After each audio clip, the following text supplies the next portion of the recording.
The holiday season is fast approaching. Holiday safety is an issue that burns brightest from late November to mid-January when families gather, parties are scheduled, and traveling spikes. Our new battalion chief from the Fire Prevention Division will highlight some important safety tips. Then later in the show, we'll talk about adaptive smoke alarms designed for the hearing impaired. This is going to be a good one, folks. You don't want to miss it. Stay tuned. I'm cool, man.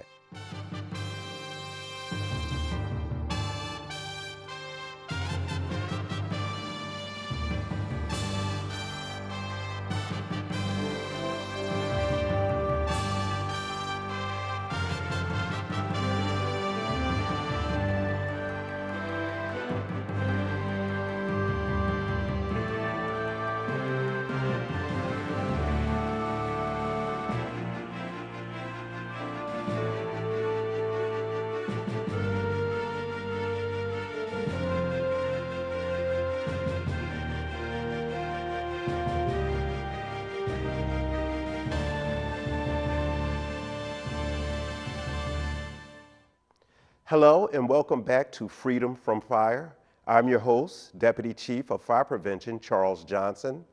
Here at Freedom from Fire, we aim to improve your quality of living by giving you fire and life safety information. We also introduce you to our local safety partners. We're going to start our show by focusing on the holidays. The winter holiday season is traditionally a festive and eventful time of year.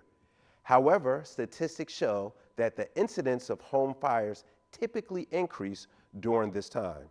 A proactive approach to safety will help you give the gift of safety to your family and friends this holiday season. Here to discuss holiday safety is Battalion Chief Gustav Baumann. He's a newly assigned battalion chief to the Fire Prevention Division.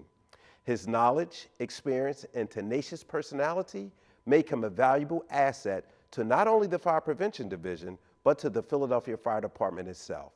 I'd like to welcome you, Chief Baumann, to Freedom from Fire. Let's start off by letting the viewers know a little bit about yourself. Sure, thank you for having me today, and thank you for the kind words in your opening.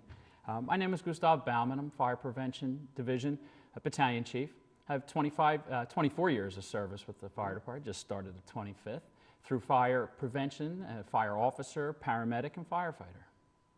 Now, I know that during the holiday season, especially the Thanksgiving, it started off in Halloween, but during this Christmas season, a lot of things are being powered by extension cords. That's Do you have any absolutely tips true. about extension cords that may help our viewers? Sure we do.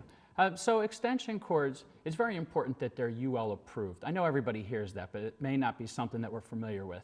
And so UL is the underwriting laboratories, and they test and certify all kinds of equipment, but for this, with the extension cords, they'll put a tag on the extension cord, and it means that it is safe to use. So if you don't have a UL tag, it's best not to use that extension cord.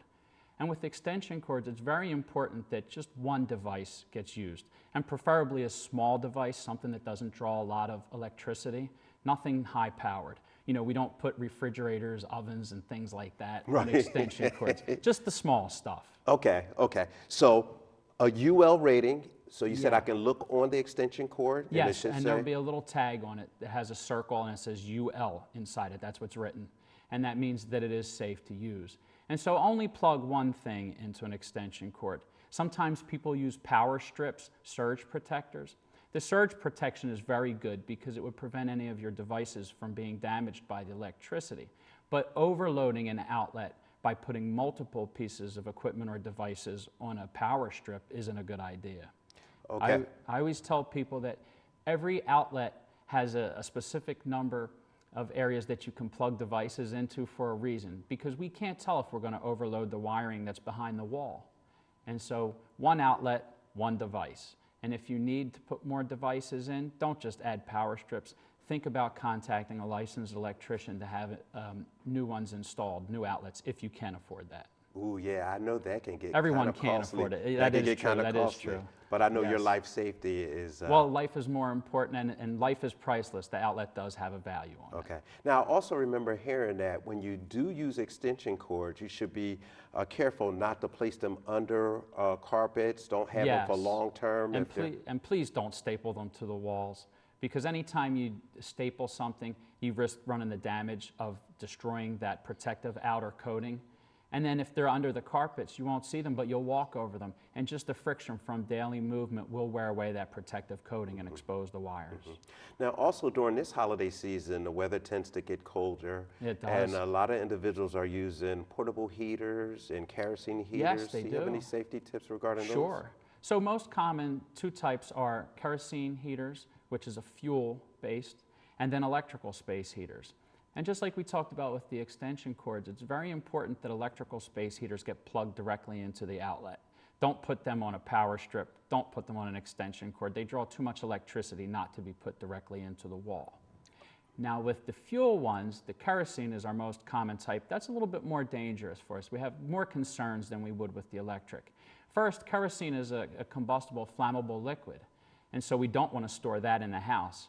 So if you don't live in a property where you can store kerosene on the outside, then you would have the risk of running, maybe getting sick from the toxic fumes that come off of the kerosene. Okay. You know, every neighborhood, every house I know in the city doesn't have an outside area that they can put the kerosene in for safety's sake.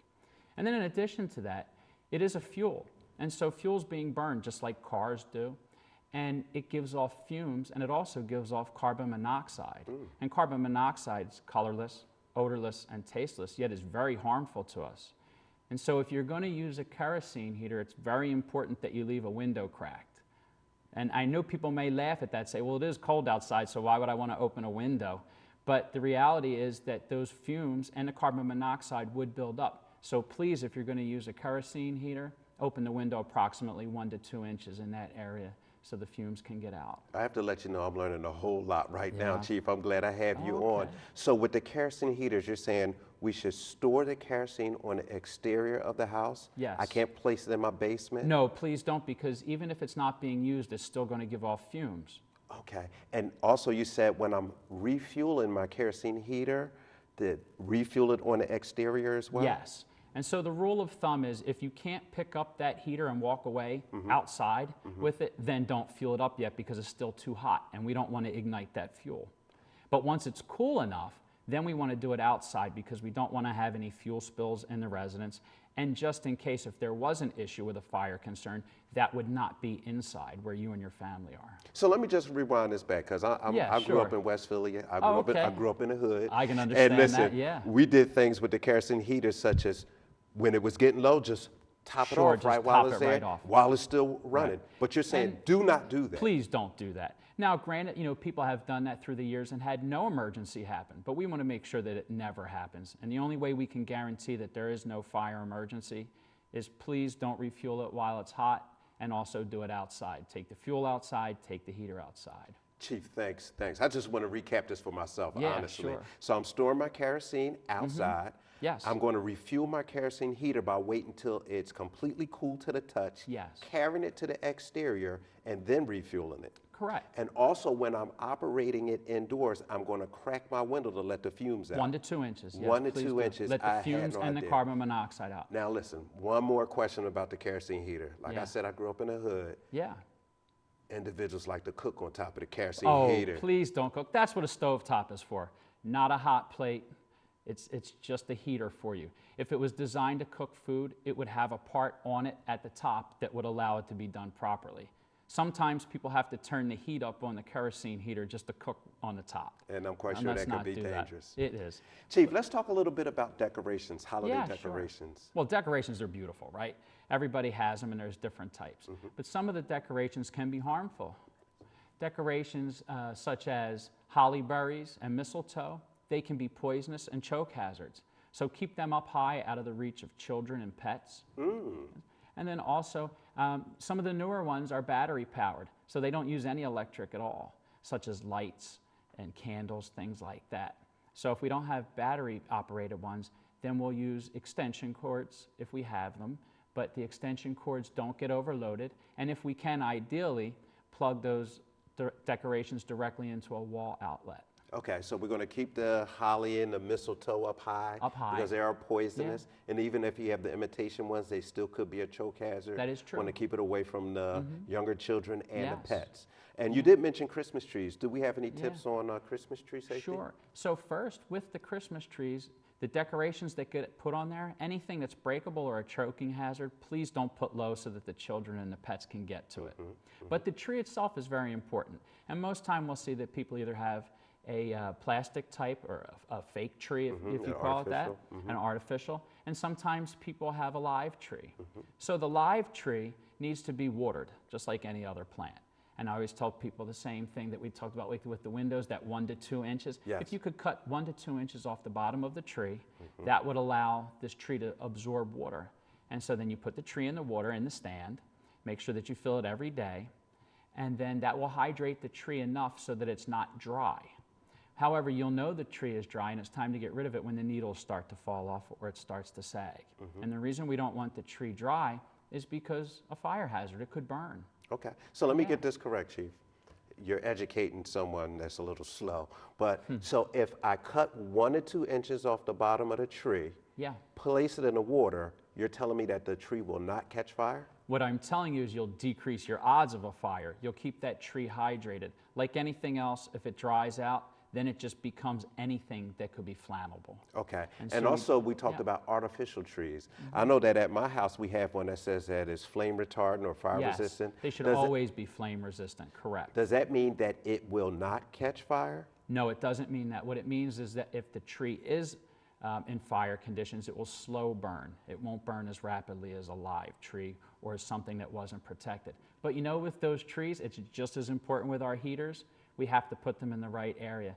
And a tree should have approximately 3 feet of area around it so that it's not in contact with anything else that could be flammable, and not block your doorways, because you don't want to have a situation where you can't get in or out of a room. Okay, so with the heaters, it's pretty much just like with our hot water heaters and our boilers. Yes. We need to have 3 feet of space. 3 feet of all space. the way around, all sides. Awesome. And not blocking a doorway. And then you mentioned about frayed wiring on the lights that we put on our tree? Yeah, so all your lights should be operating on there, and you make sure that that outer protective coating that is on that cord is not exposed. If there's any break in that cord, then it's time to replace it with a newer one. Okay. Now, is there any advantage to keeping the lights on throughout the night, or disadvantage to keeping the lights on throughout the night? Well, certainly it's best if you can to turn your lights off. If you can't unplug them, if you can't turn them off, then use a timer. A timer, just like you use for a lamp if you're worried about having it appear that someone's home when nobody is, you do the same thing with the decorations. And keep in mind, it's okay to have things plugged in. We have a refrigerator on in the house all the time, you know, but with our decorations, if we can turn them off, it's best to, because something that's not plugged in can't catch on fire. Now, what about candles? Any safety tips on candles? Sure. A lot of individuals use candles during this holiday Absolutely, season. because the candles look so beautiful. And so the candles should be battery operated if you can. They look brand new. The ones that they have now, you can't tell the difference from, you know, a few feet away that it's not a real candle. But if you're going to use a real candle, please put it in a protective glass covering. You see, like a nice votive, and that should be a little bit taller than the candle itself so that the fire, anything, embers can't come out and ignite a flame. And what about lighting a candle? Matches and lighters? How should we? Yeah, absolutely. First off, that's an adult thing only, no children. And the lighters should be the long barbecue style, like the torch type. Okay. Chief, I want to thank you so much for joining us and sharing this information. It was very helpful. We're going to take a short break, but when we return, we'll discuss smoke alarms for the hearing impaired. Please stay with us.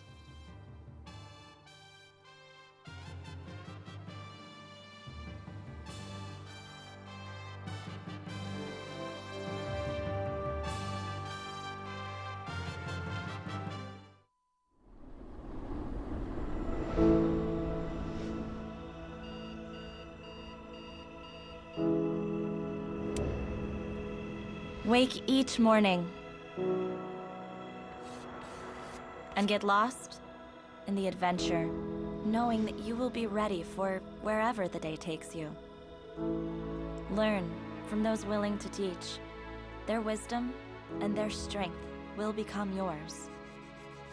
They will impart to you a tradition of education nationally recognized for its value. A tradition worthy of your best efforts. As young men and women of LaSalle, we will invest in you the guidance to blaze your own path. To go forth into the unknown with new certainty. To realize your full potential as professionals, as leaders, as citizens.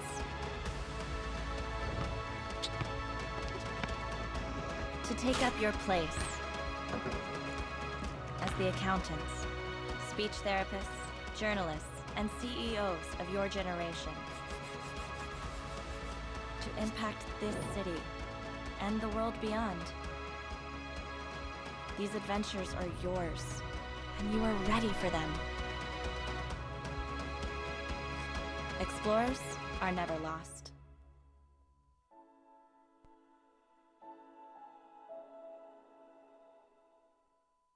Look to the dollar feature and you're on my mind. Return of the creature that crawled from the subway line. You're always keeping me waiting, keeping me waiting for you.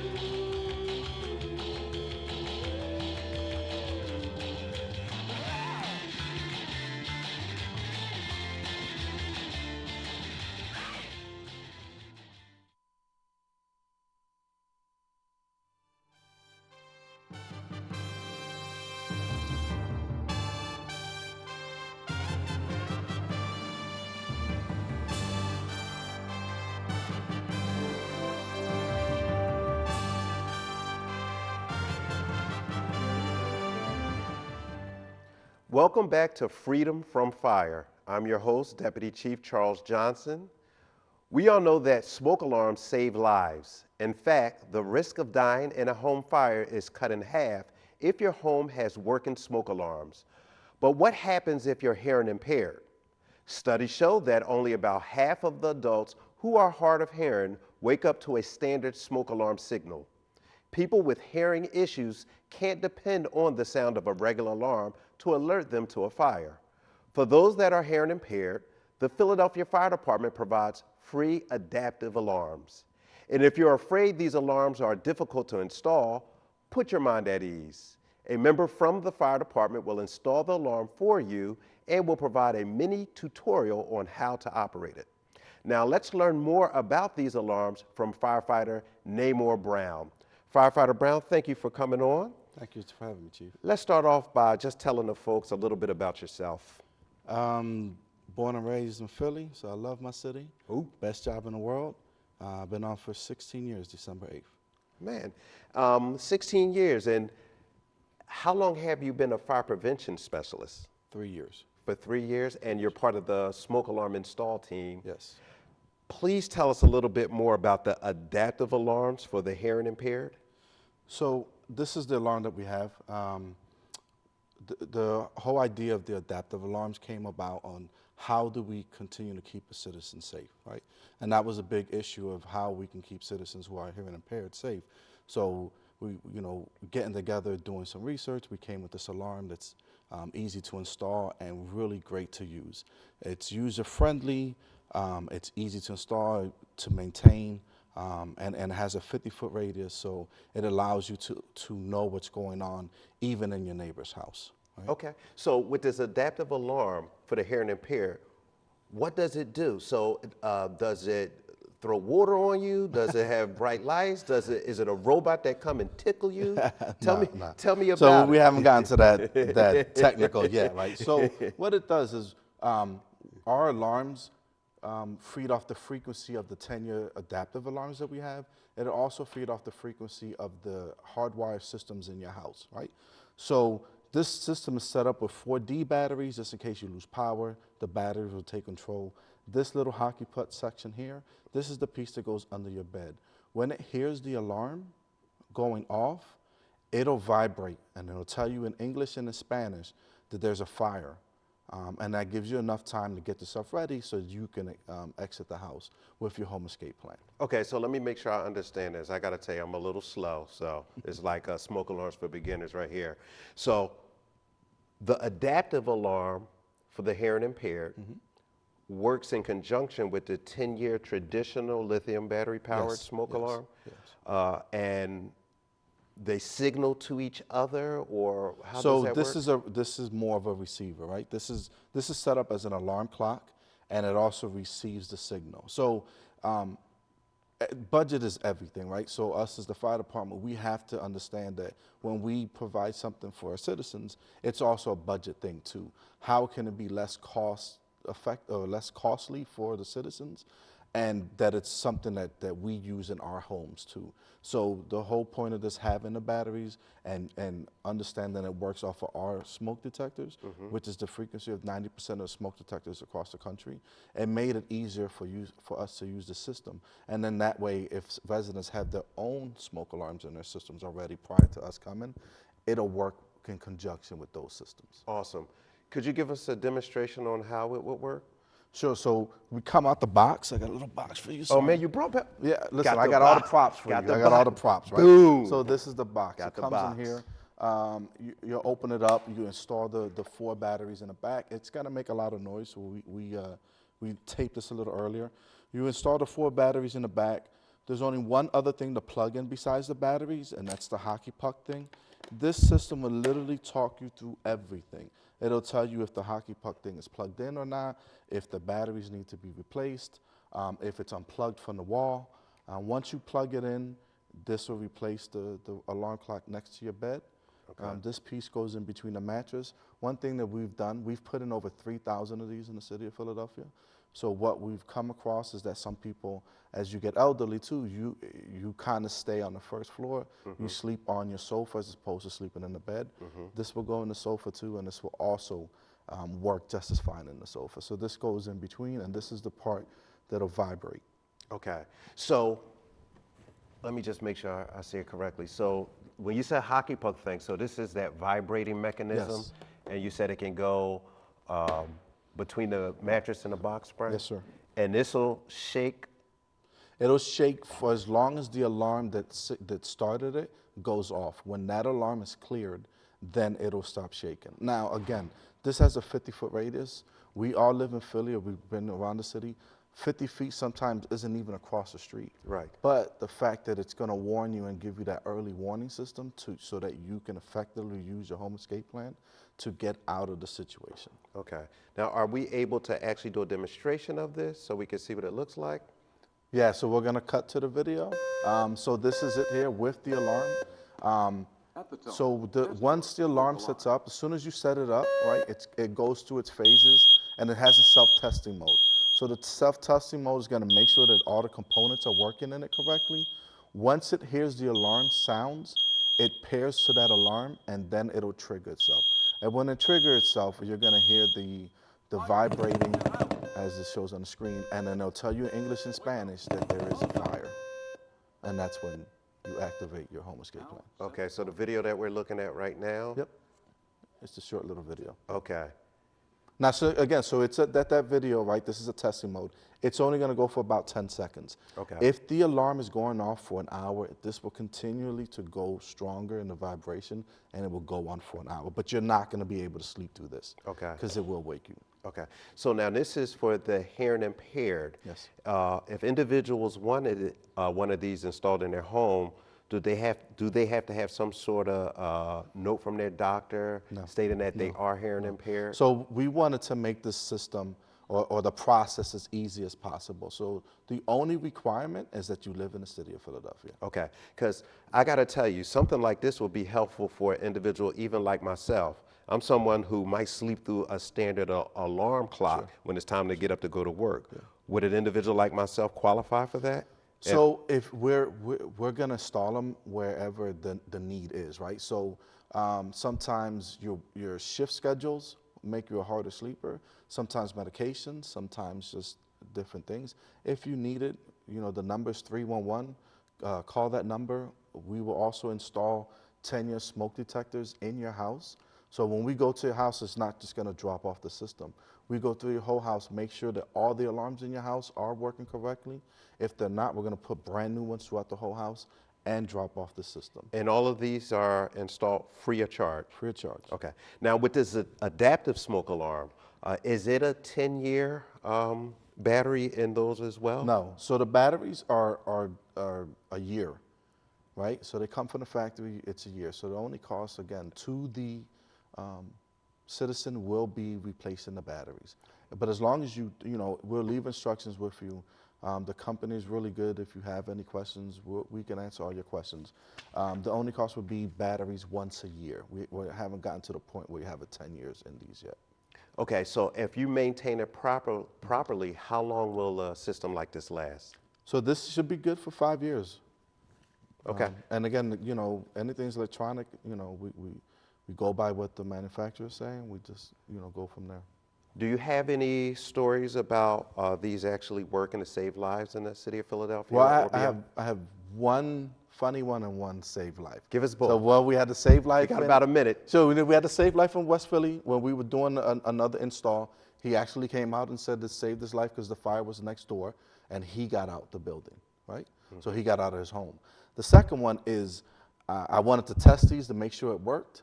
So I tested it in my mom's bed, and I scared her a little bit because it woke her up, and then I got a noogie for it. But we know it works.